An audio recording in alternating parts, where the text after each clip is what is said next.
The other thing that I mentioned was by default, rentals are considered passive. That is not true if your average stay is less than 7 days. And this is your short term rental stuff. Whether you're doing Airbnb or VRBO or you just have a condo in vacation destinations where like everything is managed by an on site place, that's all short term vacation stuff. If the average stay is under 7 days, then those rules don't apply. They all get thrown out the window. So if you're investing in those kind of assets, then you don't have to do anything else, and whatever losses are generated will be deductible. So you got to be careful and make sure you keep logs of your stays, make sure that the average is under 7 days, and then you can play that game. Yeah, there's a few different scenarios where you can take those losses. The real limitation one is if you're over 150,000 of income and you're passive. If you're in that situation, your losses get suspended and roll over into the future. Yeah, so for my next question was, should parents pay their kids through their business or use 529s or both? If you had to pick one, I would say pay your kids. Well, possible exception to that. So there are different kinds of 529 plans. So there are prepaids and then there are savings or investment accounts. So like Florida has a prepaid plan where if you're a Florida resident and your kid's going to go to Florida schools, then you can prepay whatever their college tuition would be. And it's way cheaper if you start 15 years in advance. And there's different plans and everything. And different states have different rules as far as who can buy into it. Some states you can be out of state and still buy into their plan and get into their rules. So if you have a prepaid plan, that's probably going to be the most cost effective for college savings.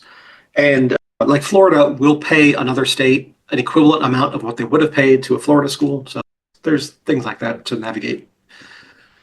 If it's a 529 investment account where I'm just putting money in and it's investing tax free on as long as it's used for education purposes, then you're going to be better off typically paying the kid through your own company. Now, before people lose their minds, there's a couple caveats to go along with that. One is the kid has to do something, right? It's got to have a marketable skill that you would pay for. And that's going to depend on the capability of the child. Generally, it's between ages of 8 and 17. That's available. But if you set it up right, you can pay a child potentially as much as $22,000 a year, at least for this year. The number changes with standard deductions. Set it up right. You can pay them 22 grand. You can put 7 grand into a traditional IRA. Then that leaves them underneath the standard deduction, and so that will be totally tax free from federal income tax, free from Social Security tax, free from Medicare tax, free from federal unemployment. In most states, it'll also be free from state unemployment tax. And depending on the state, you might have a state income tax amount, or maybe not. It just depends on how that particular state operates. And so that's a possibility, but it has to be backed upable by what the kid's doing. When they're younger, typically we're talking more low-skilled kind of stuff. They're cleaning up the office, they're taking out the trash. I've got my 11-year-old. She does all my filing and opens my mail, scans it, puts it in the computer, and all that kind of stuff. And she does the shredding. And in your market, you have to figure out whatever that's worth. So, like in my market, it's actually a decently paid job to be an office admin like that. Now, she doesn't rack up a whole lot of hours. It's whatever she does, she gets a good rate for. As they get older and they become more capable, a lot of times I'll talk to parents and I'll say, what you should really be having them doing is your social media management. So 1, that's a real job. 2, it has real impact on your business. 3, they are better at it than you are. They're better at the Instagram. They're better at Facebook. Maybe not Facebook's for old people, but they're better at all the social media stuff than we are, because it's one of those generational things. They could be doing research on your competitors. They could be planning out your posts. They could be responding to doing all the replies and DMs and whatever. That's solid work that they could be doing, and it's a highly paid skill, depending on where you are in the country.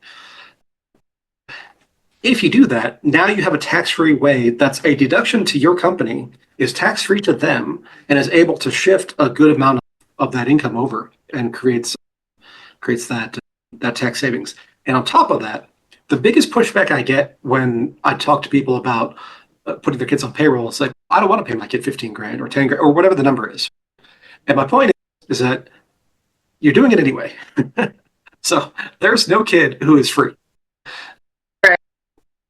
We're starting all of the summer classes right now. So I got to pay for this camp, pay for that camp. There's swim team, and then there's sleepaway camp and whatever else. I don't know. My wife just says, oh, we're spending this much. I'm like, okay.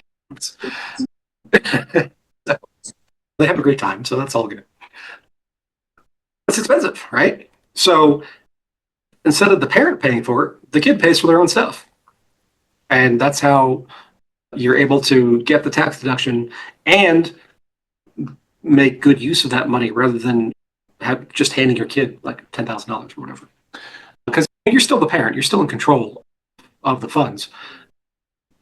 And then you get to have all the conversations about money with the child as they're growing up in a way that they can understand. It's like, okay, you want to go to sleepaway camp this year, that's $400 a night. Like, okay, we can do that. Whatever other conditions you have as a parent are satisfied, and you can go, and the bank account balance is going to go from this down to this. Okay, and then they say, hey, do I really want to go? Because it's their money, right? It's got their name on the account. So then then they start making those hard choices. Do I really want to spend that money? What does it mean to budget? What does it mean to have one thing and not another? Opportunity cost and those kind of things. It's one of my favorite things just for the development of the kids' financial acumen. Even if there were no tax benefits, I'd still have my preference to do that. But there are tax benefits. So yeah, might as well use it. And because the amounts you could potentially shift over are larger than what you can do with a 529 plan, then it generally makes a lot more sense. So if you have 529 prepaids, that's a good deal. 529 investment accounts, less of a good deal. Kids on payroll, great deal. As long as the conditions are satisfied. Understood. I'm just thinking that if a kid has to pay for the summer camp, that's less kids going. They're like, no, thank you, not this summer. I have a question from a client that just came in. It looks like they're moving to another state or thinking about moving to another state. They want to know what should they consider tax-wise before moving to a no income tax state? What should they look forward to? Yeah, no income tax states I like them generally. Tennessee, Alaska, Washington, Florida, Texas. I think I'm missing one or two there. Oh, New Hampshire just went tax-free. Oh, wow. Yeah, it was New Hampshire. Mississippi is going tax-free, but in 10 years or something. It's some weird plan that they came up with. So yeah, so there are considerations. So one is in the year of your move, you're going to be a part-year resident in one state and a part-year resident in the other state. And you got to make sure that the withholdings for the different states are correct. So like California is a great example of this. California is very aggressive. Like if you move out of California, but you're still receiving money from California, you're still going to be paying California tax on it. If you move from California to Florida or California to Texas, but you keep the same job and now you're just working remote, you're still paying California tax. And there's other states that have similar kinds of arrangements.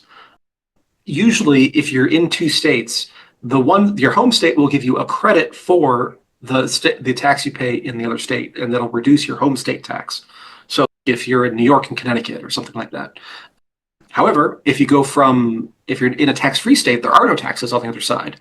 And so that home state will take the whole thing. So that's something to be aware of. Some people get caught by that and are surprised. I thought I was here. Yeah, but your source is wherever it's coming from.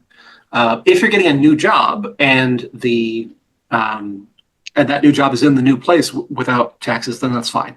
Then you don't have that same issue. There are some states will directly apportion your income. So, okay, I earned $5,000 in this state and I earned $10,000 in that state, and I just pay tax based on whatever those numbers are. Other states will do a percentage of gross income. So it might be that your the state you don't live in has $5,000 of income, and your overall income total is 25,000. So then they'll say, okay, 5 out of your 25 is going to be from our state, and therefore we're going to assess you a tax based on that percentage. But what happens when you have adjustments to that income that actually lower your home state tax? So what happens in this kind of, if you have investment real estate like we were talking about, and that creates a negative on your taxable income, well, that negative reduces your total income, which increases the percentage of that other state's comparison to the whole. So you actually get taxed more in that other state. And again, every state is different. And so there are several different approaches that states have taken over the years. And so you have to make sure that you are aware of whatever one you're dealing with in the state you are moving from. Also, the state you're moving to, unless it's one of those tax-free states. Yeah, it can get complicated. Moving expenses for most people are not deductible anymore federally, but some states they are. So California kept their moving expense deductions. Most states follow the federal, though. There's individual differences like that. 2106 expenses. So this is one of those things that was wiped out by Tax Cut and Jobs Act, but California kept theirs. So for state purposes, you can have certain deductions that aren't allowed federally, and you should just be aware of the states that you're involved with and how that's all working out. So in short, it depends. But by and large, if you're moving to a tax-free state, that's generally going to be better monetary wise when all said and done. There are other costs though. So like property taxes, so like Texas is becoming famous for this, where it's like, yeah, we don't have any state income tax, but our property taxes are high and our sales taxes are high. Florida, property taxes are reasonable-ish. Insurance is very high. Sales taxes are middle high-ish. So, how each state handles, because every state government is going to raise revenue in some fashion. And it's just, is it coming through income taxes? Is it coming through property taxes? Is it coming through sales taxes? You're going to be paying the piper one way or another. And you want to look at that total tax load when it comes to all those different things in terms of how it affects your particular situation. And go into it with eyes open, knowing that, so that you're not blindsided by, I thought this was a tax-free state, but I got to pay 20 grand a year in property taxes. They're getting some amount of money somehow. And whether the per capita amount that you would be responsible for comes from pocket A or pocket B, does it really matter? I don't know. I actually would prefer income tax over property tax because there's more you can do to affect income tax than you can to affect property taxes. So there are people who make, there are people who make a hobby out of protesting property taxes. The results tend to be limited. So yeah, just things to be aware of when you're moving states. Yeah, so for my next question, boss, is what is the tax smart way to support aging parents financially? Ooh, that's a tough one. So there are all different kinds of situations. Most elderly people are gonna end up with some kind of taxable income. And some people, sometimes mom moves into the in-law suite and becomes a real dependent. But that's relatively rare these days. That used to be much more common. And so what it comes down to is the fact that, especially as people age, they're going to need more and more help with their situation as far as managing their finances. And that's true of taxes. It's true of everything else. There's telephone scam calls and all kinds of stuff that you have to be mindful of as parents age. But one of those things is taxes. So I have a number of clients who coming into the office, and it's a 94-year-old woman and her 60-year-old son, or whatever it is. And he's helping her just manage all the stuff because faculties are kind of there, not, and she can sign stuff and she understands what's going on, but keeping track of all these different numbers is tough. So really just being there for them and helping them manage all that is really the key element. There can be times when it makes sense to have different arrangements. If they go into If they go into managed care, that's a whole separate thing. But even then, had a client this year who went into managed care, passed away, but still had like giant amounts of retirement income. We had still had to file their own final tax returns and everything. In those cases, there's a special thing with managed care where a portion of your rent is typically counted as medical expense, but that's case by case. It's hard to give generalities there beyond just being involved and making sure that money's being saved and not. I can tell you stories. I had one guy come in. This was years ago. Comes in, his wife passed away, and they were not super old, but like 60, 70, something like that. He brings in his stuff, and he's getting all these weird notices in the mail, all these amounts due from stuff from the bank and all this kind of stuff. And as it turned out, that his wife who had passed away was a huge gambling addict and had kept it hidden for however many years. But now, then she passed away, and all the notices that had been coming that she'd been intercepting, he was now getting, and he had no idea about any of this. Whether it's that or whether I've had retired people come to me and say, I'm going to invest all my life savings into the Iraqi dinar because it's going to make me $1 billion or whatever. And I was like, okay, I'm not your financial advisor, but that sounds dumb. So there are a lot of people out there who prey on the elderly with all these different scams and everything. So make sure that you're there to prevent all the money from being spent frivolously, because there are real world consequences. Because let's say your mom or whatever is getting on in years and she has a pension from whenever she worked and she makes whatever. She between Social Security and her pension, she makes 60 grand a year in retirement. And if she then takes that $60,000 and sends it to scammer X, you still owe the tax on the 60,000, right? That's a problem. So there's not so much, there's less to do with strategy. There are some things you can do, but again, very dependent on circumstances. But by and large, the biggest thing to do is just be involved, make sure that things are being taken care of, make sure taxes are being filed, make sure paperwork's not being lost. All these kinds of things is really what comes into play when it comes to the elderly. So that's it depends for that one. Yeah, and I totally agree with that, Neal, because my aunt stays with my mother, and literally $349 every month she was giving over to these scammers. We didn't know about it. She was doing it for 5 years. Can you imagine that? Yep. So, couldn't believe it, but yeah, I agree. Totally agree there. So we have a tax planning and wealth building question.